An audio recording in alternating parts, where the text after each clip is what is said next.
आइए इस प्रातःकालीन सत्र में आप सब भक्तों का स्वागत करते हैं। 4th कैंटो अध्याय 12 वर्स नंबर 43। 42 है 43 है 42। यत्र बन्धुर्भुविरसनिरूढां मद्मारुरेक्षेदपि वर्षभोगे षट्पञ्चवर्ष यदोभिरल्पे प्रसाद्य वैकुण्ठमवाप तत्पदम्। ध्रुव महाराज ने 5-6 वर्ष की अवस्था में 6 मास तक तपस्या करके कुछ पद प्राप्त कर लिया।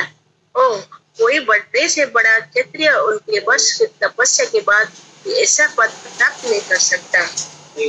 ध्रुव महाराज ने 6 वर्ष की अवस्था में ही 6 मास तक तपस्या करके उच्च पद 6 मास की तपस्या की 6 वर्ष की अवस्था में, और 6 मास की अवस्था में तपस्या में ही उन्होंने किसको प्राप्त कर लिया?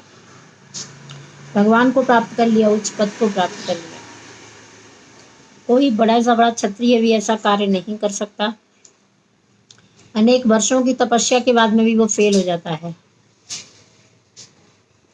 और ऐसा पद प्राप्त नहीं कर सकता। तात्पर्य ऐसी भक्ति वेदांत स्वामी श्रील प्रभुपाद के द्वारा पढ़िए तात्पर्य। ध्रुव महाराज को यहाँ पर क्षेत्र बंधु कहा गया है, जिसका अर्थ ये है कि उन्हें क्षत्रिय के रूप में पूर्ण परीक्षण नहीं मिला था, क्योंकि वो केवल 5 वर्ष के थे। वो परिपक्व क्षत्रिय नहीं थे। किसी क्षत्रिय अथवा ब्राह्मण को शिक्षा ग्रहण करनी होती है। ब्राह्मण परिवार में उत्पन्न बालक तुरंत ब्राह्मण नहीं बन जाता। उसे शिक्षा तथा शुद्धि प्रक्रिया अपनानी होती है। तो ध्रुव महाराज को यहाँ पर छत्रबंधु कहा गया है, जिसका अर्थ है उन्हें क्षत्रिय के रूप में पूर्ण प्रतिष्ठा नहीं मिला था। क्यों नहीं मिला था प्रतिष्ठा? क्योंकि वो 5 साल की अवस्था में ही चले गए थे जंगल में तपस्या करने के लिए। किसी क्षत्रिय अथवा ब्राह्मण को शिक्षा ग्रहण करनी होती है। ब्राह्मण परिवार में उत्पन्न बालक ब्राह्मण नहीं बन जाता, उससे पहले शिक्षा ग्रहण करनी होती है, शुद्ध प्रक्रिया अपनानी होती है। नेक्स्ट, श्री नारद मुनि को ध्रुव महाराज जैसे भक्त शिष्य पर गर्व था। अनेक और भी अनेक शिष्य थे, किंतु वे ध्रुव महाराज जैसे विशेष रूप से प्रसन्न थे। तो नारद मुनि को ध्रुव महाराज पे विशेष अनुग्रह था, विशेष प्यार था, गर्व था, क्योंकि वे उनके अनेक शिष्य थे, लेकिन ये ध्रुव के जैसा शिष्य नहीं हुआ था। वो ध्रुव महाराज पर अधिक प्रसन्न इसलिए थे क्योंकि उन्होंने एक ही जीवन काल में कठोर तपस्या करके भगवान की प्राप्ति कर ली थी।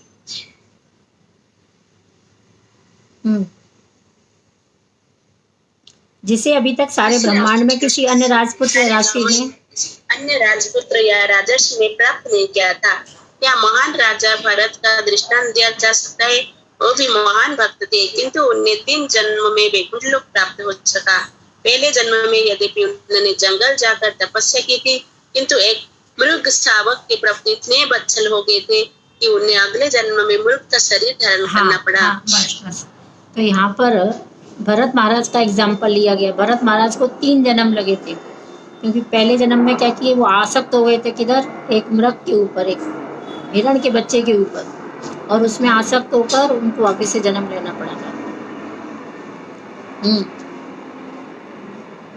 हाँ बेटा, पढ़ो।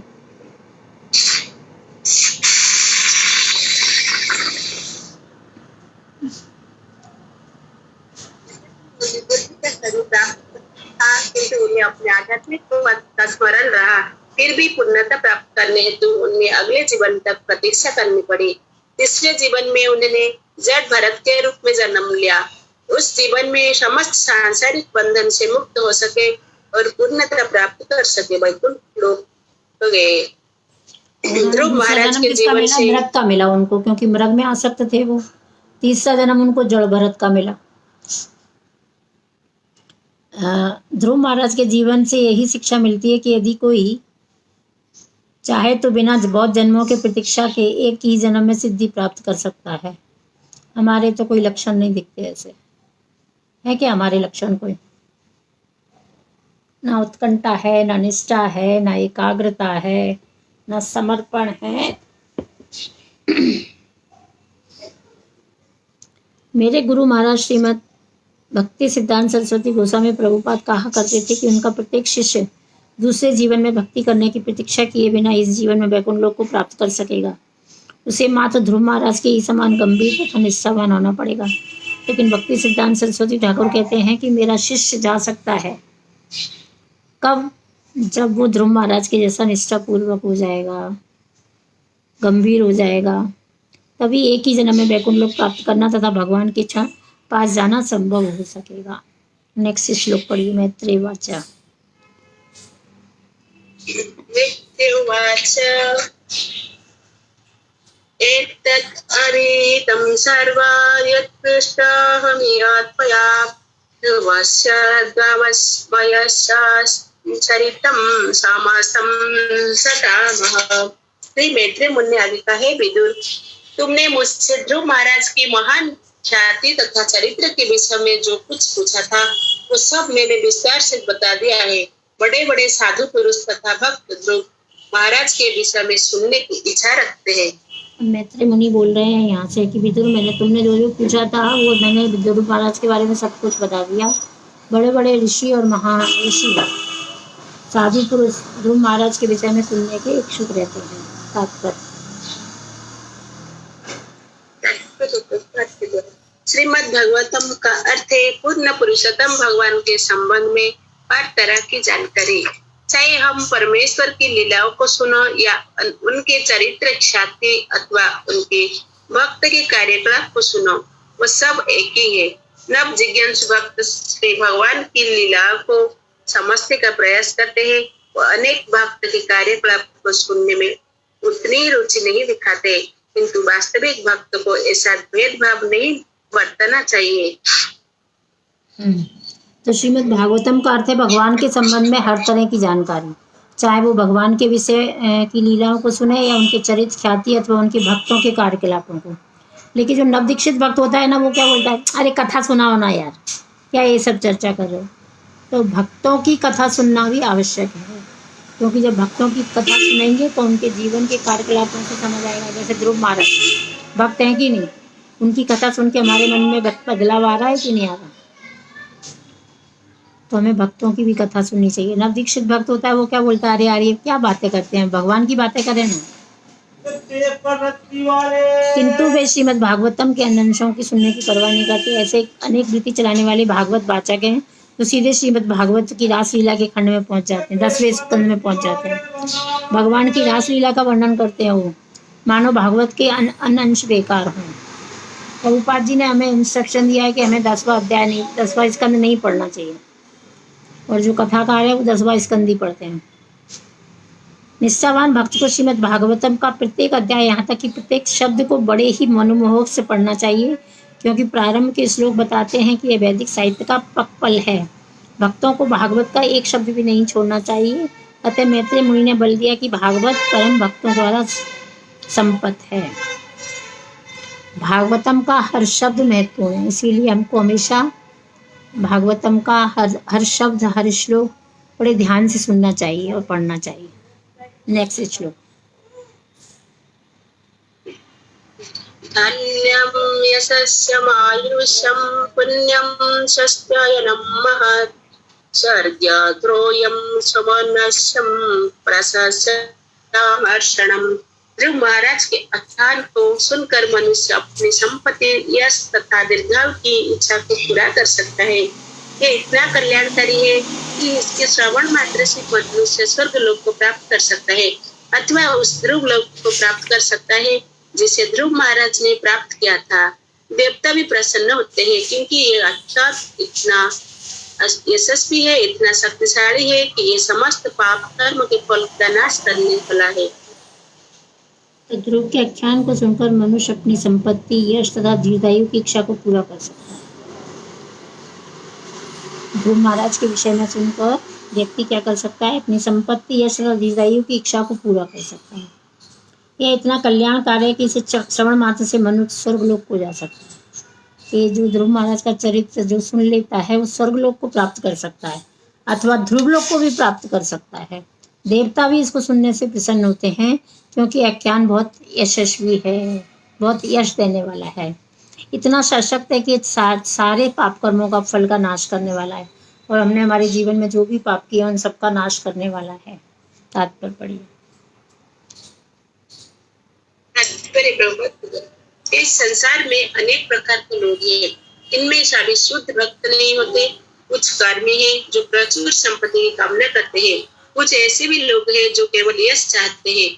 कुछ स्वर्ग लोक को या ध्रुव लोक को जाना चाहते हैं और कुछ देवताओं को प्रसन्न करके भौतिक लाभ उठाना चाहते हैं।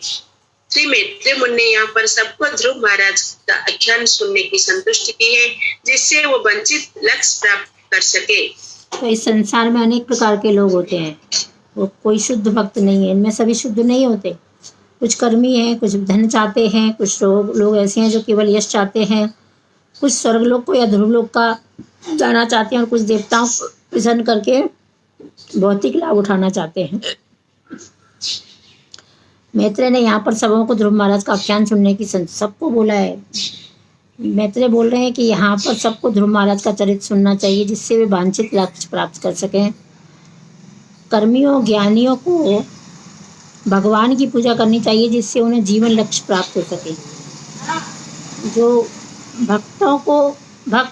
कर्मियों को ज्ञानियों को सबको ये कथा सुननी चाहिए, जिससे उन्हें जीवन लक्ष्य प्राप्त हो सके। इस प्रकार यदि कोई भगवान के भक्त के कार्यकलापों के विषय में सुनता है तो उसे फल मिलेगा। भगवान तथा उनके शुद्ध भक्तों के कार्यों तथा आचार में कोई अंतर नहीं होता। भगवान तथा उनके जो शुद्ध भक्त होते हैं उनके कार्यों में और आचरण में कोई अंतर नहीं होता। नेक्स्ट श्लोक।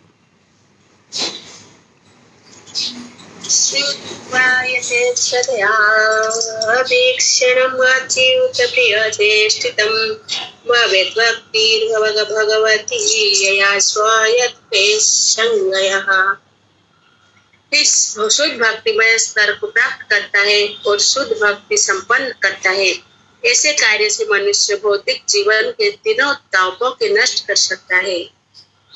तो जो भी ध्रुव महाराज के आख्यान को सुनता है श्रद्धा तथा भक्ति के साथ और उनके चरित्र को, शुद्ध चरित्र को सुनने का बार बार प्रयास करता है, वह शुद्ध भक्ति में धरातल को प्राप्त कर सकता है और शुद्ध भक्ति प्राप्त करता है। तो हमें केवल ध्रुव महाराज का चरित्र सुनना है, बार बार सुनना है, ध्यान से सुनना है और निष्ठा से सुनना है, तो हमें भी ये शक्ति प्राप्त हो सकती है। ऐसे कार्यों से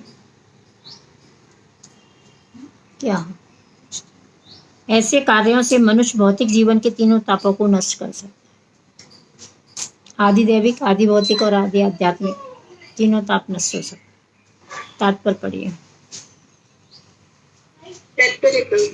यहाँ पर अच्युत प्रिय शब्द अत्यंत महत्वपूर्ण है। ध्रुव महाराज का चरित्र तथा यश महान है, क्योंकि ध्रुव भगवान अच्युत को अत्यंत प्रिय है। जिस प्रकार परम भगवान की लीलाओं तथा कार्यकलाप को सुनना सुखद लगता है, उसी प्रकार जब परम पुरुष को प्रिय है, ऐसे अनेक भक्त के विषय में सुनना ही सुखद और आत्म सामर्थ्यशाली है। यदि कोई इस अध्याय को पढ़कर और सुनकर ध्रुव महाराज के विषय में बारंबार पढ़े तो उससे इच्छानुसार जीवन की सर्वोत्तम सिद्धि प्राप्त हो सकती है। यहाँ पर अच्युत प्रिय शब्द महत्वपूर्ण है। ध्रुव महाराज का चरित्र तथा यश दोनों महान है, क्योंकि ध्रुव महाराज भगवान अच्युत मतलब जो कभी अपने पद से चूकते नहीं है।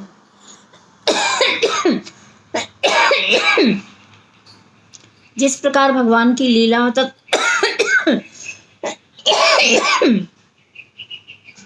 जिस प्रकार भगवान की लीलाओं तथा कार्यकलापों को सुनना सुखद लगता है, उसी प्रकार परम पुरुष प्रिय उनके भक्तों के विषय में भी सुनना और सुखद समृद्धशाली है। इस तरीके से हम भगवान की लीलाओं को सुनकर आनंद का अनुभव करते हैं, उसी तरीके से भगवान के महान शुद्ध भक्तों की लीलाओं को सुनकर भी हमें सुखद और सामर्थ्यशाली होते हैं।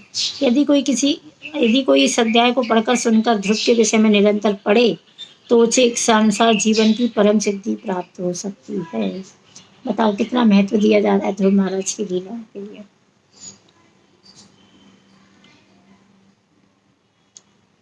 सबसे मुख्य बात तो है कि उसे एक महान भक्त बनने का अवसर प्राप्त होता है। भक्त होने का अर्थ है भौतिक जीवन की समस्त दुखद समस्याओं का तो सबसे पहले तो हमें क्या करना है? भक्त होने का अर्थ है क्या? समस्त भौतिक इच्छाओं का, जीवन की समस्त दुखद अवस्थाओं का अंत। तो ध्रुव महाराज का चरित्र सुनना है, ध्रुव महाराज के बारे में बार बार पढ़ना है, ताकि हम परम सिद्धि, परम सत्य को जान सकें, समझ सकें। श्रीमद् भागवतम महापुराण की जय, श्री प्रभुपाद की जय।